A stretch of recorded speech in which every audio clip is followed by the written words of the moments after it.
Udisha amana na hajui mwenye naye. Hamuelewi. Akafunika, akaondoka, akaenda mpaka nyumbani, mke anamsubiri, labda ameshindikizwa na watumishi kubeba mzigo. Toka kwa mfano. Nampokeza, anamuuliza, sasa mume wangu, mbona umekuja peke yako? Vipi? Mnyimwa au nini? Akamwambia, nimemkuta yule mfalme anaomba Mungu na mimi nikakataa. Wala hata sikumsemesha mke wangu. Mke akasema, ama kweli mimi ndo sikupata mume. Mimi ndo sikupata mume. Shari kazi. Mimi ndo sikupata mume. Mume rofa kama huyu. Mume hana akili. Kwa nini umeacha? Akamwambia, sasa haitoshi mke wangu. Haitoshi kabisa, nimepita sehemu. Kwenye kile kimti umepaona wewe? Nimechimba nikakuta sanduku la dhahabu, nikaamini labda ni amana, nikafunika, mke akaanguka. Akasema, mimi ndo sikuolewa tena. Mimi ndo msiba wa kina mama wanajijua. Mimi ndo msiba usiokuwa na mfano. Kelele ikaanza. Wakaanza kutupiana. Wapita njia kama njia hii, wakisikia habari kwenye nyumba ile. Nyumba ile ilinilaza kina mama, inshallah. Mungu aibariki nyumba ile jamani. Dala pale nilipokuja safari fulani, wazee walinikirim, nitakupa. Akamsomea aya, akasema, Musa usiwe munafiki. Usikubali haraka Musa. Kwa ajili ya Allah nitakupa. Nitakupa si pesa Waislamu. Ndege mkubwa na nguruma, anamwambia Musa, chenye nitakwambia usibishi. Kwa ajili ya huyo Allah wako ndio riziki yangu. Musa anamwambia, kwa ajili ya Allah sintobisha. Waislamu, ndege anamwambia Musa, tumemaliza mkataba. Musa anasema tumemaliza, lakini ndege mdogo haumli. Anamwambia Musa, hautanigeuka mkataba. Anamwambia sikugeuke. Musa akamwambia, niambie. Ndege anamwambia Musa, nataka jicho lako. Takbir. Mkataba umekwisha. Utatoa jicho mama. Kuna $100,000 hapa. Kwanza unanisikiliza kidogo, nikitoka nakuwa sawa. Jicho. Alam raj'a lahu ainaini. Mungu anasema nimekupa neema ya macho mawili. Allah kaliwekea hifadhi, na hata jiwe alilidhuru. Kaweka hii kwetu tunaita radar. Mnaita rada. Rada ile inazunguka kuona adui. Ndio hawa nywele wadogo. Na hawa wako hapa. Wakaambiwa kina mama waweke. Hawa hata jiwe likitoka mbali linakuja. Hawa wanamwambia malaika, funga askari, kuna jiwe unafunga. Jiwe linapiga pembeni. Allah analinusuru jicho. Allah analinusuru jicho Waislamu. Musa kalifunua jicho. Anasema, makubwa leo kuliweka. Ndege ananguruma, anamwambia Musa, acha nile kama alivyonipa Allah hilo jicho. Waislamu, jicho haliwezi kuvumilia. Ndege akapiga, jicho likafunga, ikapiga pembeni. Ndege akamwambia Musa, lima taquluna ma la tafaluna, kabura maqtan inda Allah an taqulu ma la tafaluna. Aya, ewe Musa, umevunja ahadi, unasema yenye hautatekeleza. Ni makosa makubwa kwa Allah tabaraka wa taala kusema ambayo hautotekeleza. Musa anabembeleza ndege, usinishtaki, basi jitahidi tena. Akalifunua, ndege akapiga paa, likafunga. Akainama Musa, akamwita Allah, ya Allah, ambaye tumemwita baharini, akatufikisha salama. Ya Allah, sina kungine, nazidiwa Allah. Watu wa hapa wanapiga kelele, ya Allah, msikiti unusurike. Ya Allah, tumefika hapa. Musa akainama, akamwita ya Allah, akainuka hivi, anaziona ndege mbili zimekuwa malaika wawili, wanamwambia Musa, Mungu anakupa salamu na pepo inahamu na wewe. Vyote vya dunia au kuvipa thamani, ila Allah umempa thamani. Ndio maana tunasema msikiti huyu insha Allah lazima bati zikae juu. Semeni insha Allah. Muda hautupi, ni mengi ya kusema, labda tusikokoti sana. Shekhe mmoja anawauliza wanafunzi zake, anawaambia hivi, nani anataka kuingia peponi? Wakainua mikono wote. akabaki mmoja hakuinua mkono. Kisha akawauliza nani hataki kwenda motoni, wakainua mikono wote, ule hakuinua.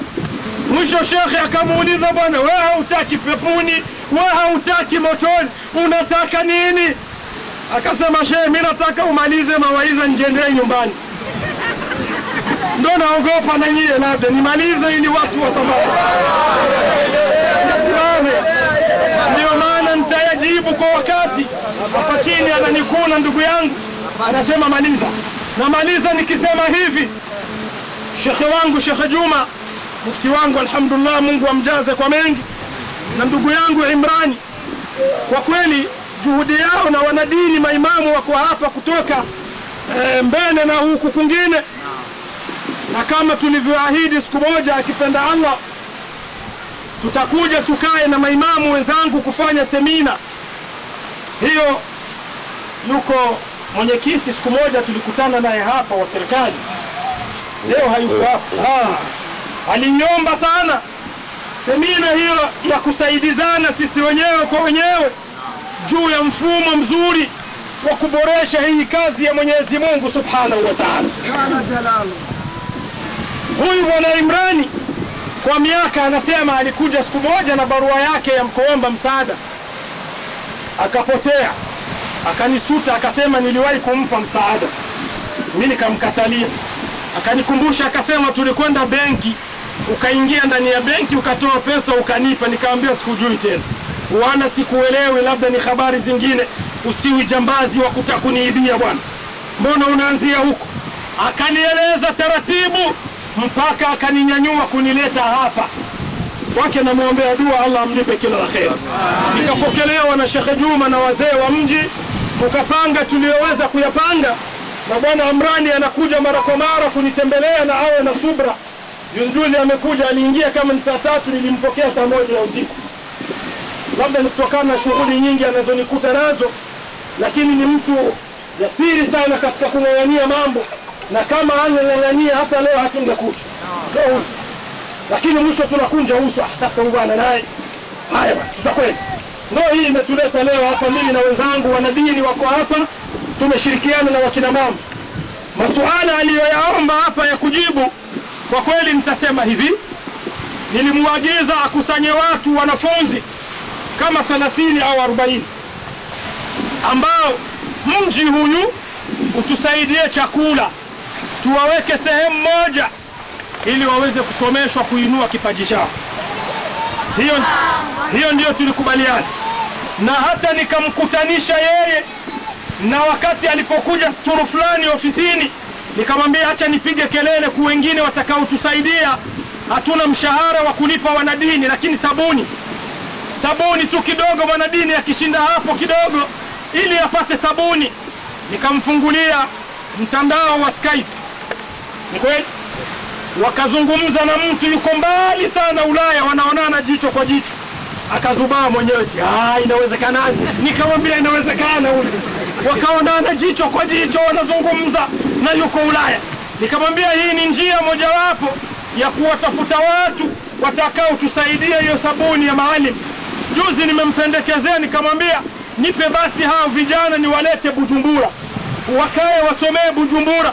Lakini akanionyesha kitu, shekhe, wakija Bujumbura hawatarudi tena huku na elimu itasambaa. Nikamwambia basi acha tumrudishe shekhe huko wakae huko, shule lianze. Na inshallah nimemwambia asianzi mpaka kwanza tuweke hakika ya sabuni katika account, ambayo ikifikia muda walimu watakaojihusisha wapate haki yao.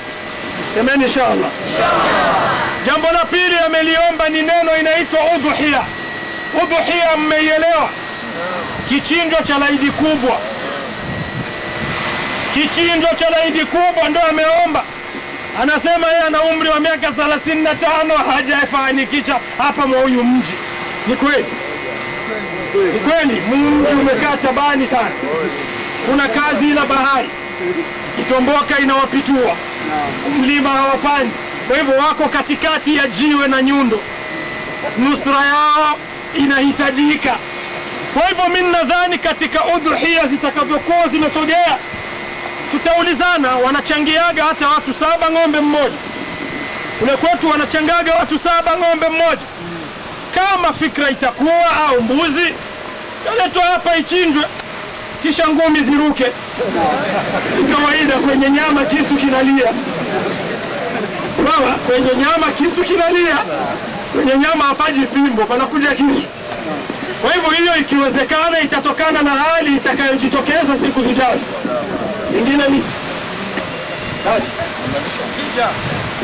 metaja kuunganisha undugu. Leo undugu umeunganishwa hapa. Leo kina mama mmepata bahati, mmeambiliane na hawa. Kuna wanene mmeambilia hivyo hivyo unene wake. Tena ukae kidogo undugu unaingia. Kuna warefu, kuna wafupi. Hivi ni kuzungumza, kupeana haki, ndio undugu.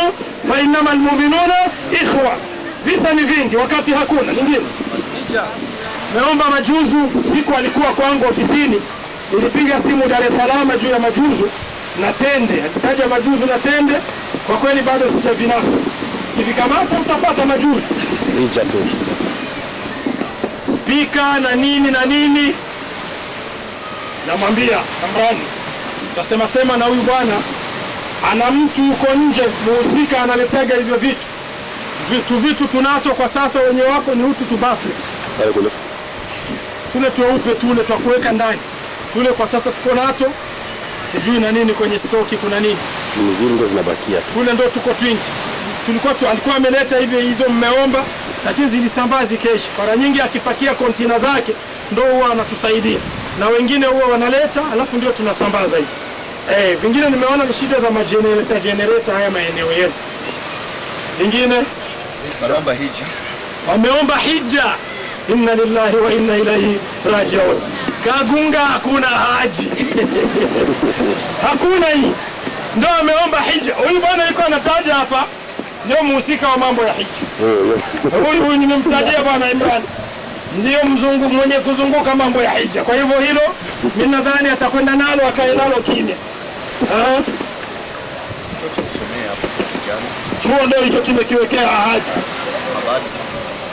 Mabati tumeanza kuyakusanya kwetu. Tumeanza kukusanya mabati.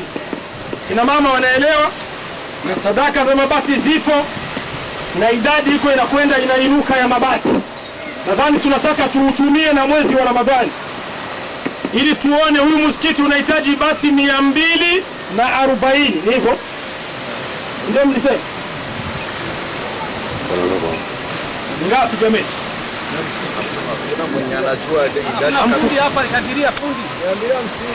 Ndio hiyo 240 250 ndio bati zinahitajika kwa huyu msikiti. Sababu yetu iko inakwenda, na tukatazi wafadhili wengine kuweza kuhudumia na kujitolea sadaka zao. Kina mama ndani mna mbao za kutosha sana. Ndugu zetu walikuwa walishakusanya mbao, zipo. Na baadaye wakina mama mtazichungulia, ziko upande wa wanaume. Tuliona mmesha teremka tukawa tumechelewa. Nadhani ni hivyo. Kuna kingine? Wamearifiwa Waislamu kusherehekea. Bima Mamwali yupo, anaelewa mengi. Nasherehekea sana Busebwa na Kateti. Sasa hivi nadhani atakwenda kupanga aone kama safari hii ataisherehekea ile laidi huku sasa. Bima Mamwali, hiyo taarifa ichukue kwa mikono miwili. Safari hii kama utaikusanyia Busebwa wapi na wapi, ije itendekee huku kuwapa fukuto ndugu zetu, sio vibaya. Inshallah ninadhani inawezekana, lakini mara nyingi ikawa siku ya Eid ni nzito. Siku ile ya Eid ni nzito kwa sababu watu wengine wako malaidi yao na wenyewe kule. Sheikh Juma, inaweza kubadilishwa. Tutaendelea, muendelee mawasiliano, na sisi tutakuwa na mazungumzo na bwana, twende tunapasha. Ikitushinda tutasema mapema, tukiweza tutamfahamisha mapema. Kuna kingine? Hakuna kingine hapa. Mimi nadhani labda kutakuwa kipengele ambacho insha Allah hatutosimama hapa ila kuchangia bati na mifuko 10 ya cement. Nadhani hivyo. Ya Sheikh kule ni wapi huko? Mrama. Sayyidina Uthmani alayhi salatu wasalam radhiyallahu anhu, Mtume wetu Muhammad sallallahu alaihi wasallam, kulikuwa kisima kizito sana mji wa Madina. Saidina Uthmani, Mtume akawaita maswahaba akawaambia hivi, atakaye nunua hichi kisima cha Rum atakuwa na pepo, huyu ni wa pepo.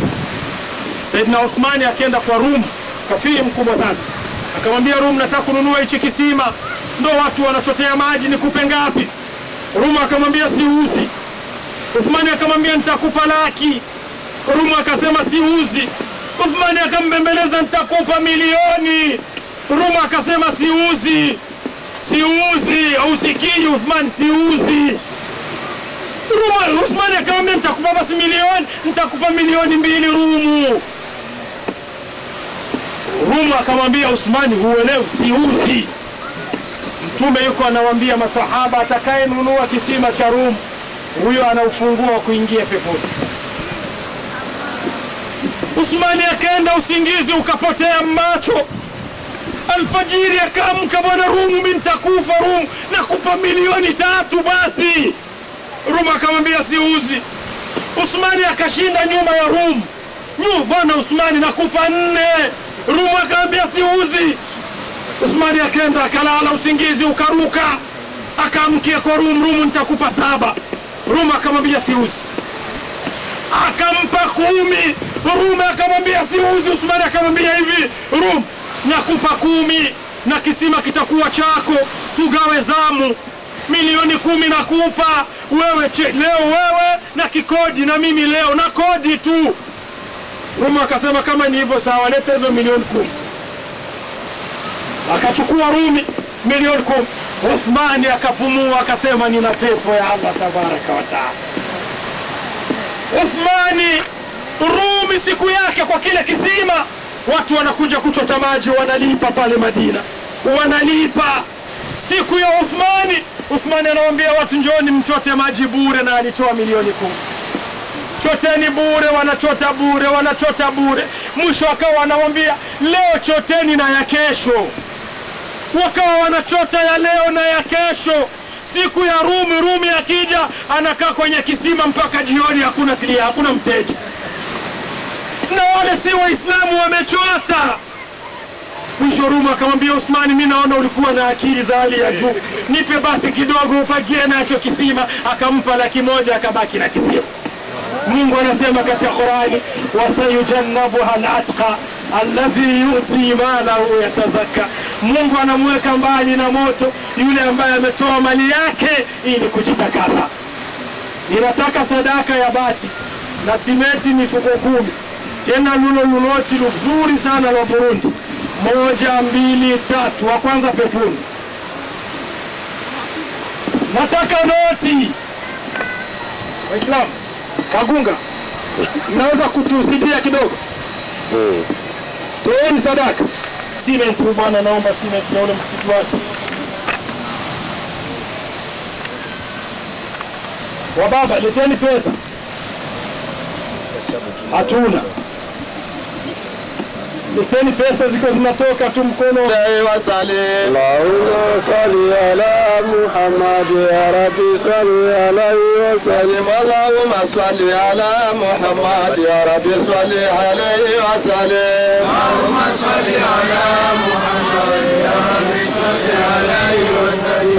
Allahumma salli ala Muhammad ya Rabbi salli alayhi wa sallim. Allahumma salli ala Muhammad ya Rabbi salli alayhi wa sallim. Sadaka ambazo zimekwisha toka hapa zinaonekana kama zimetoka upande mmoja tu. Zimetoka upande mmoja. Upande mwingine hata hakuna lolote. Na mwezi wa 6 mwezi wa 6 kirimia eti Allahumma salli ala Muhammad ya Rabbi salli alayhi wa sallim. Allahumma salli ala Muhammad ya Rabbi salli alayhi wa sallim. سيدنا محمد نور البدر هدى متيم.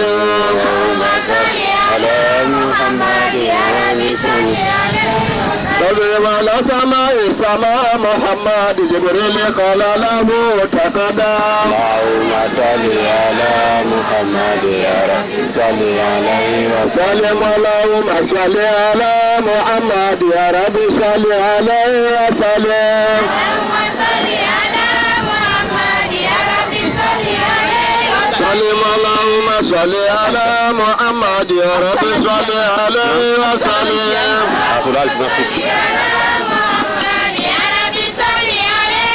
سلم اللهم صل على محمد يا رب صل عليه وسلم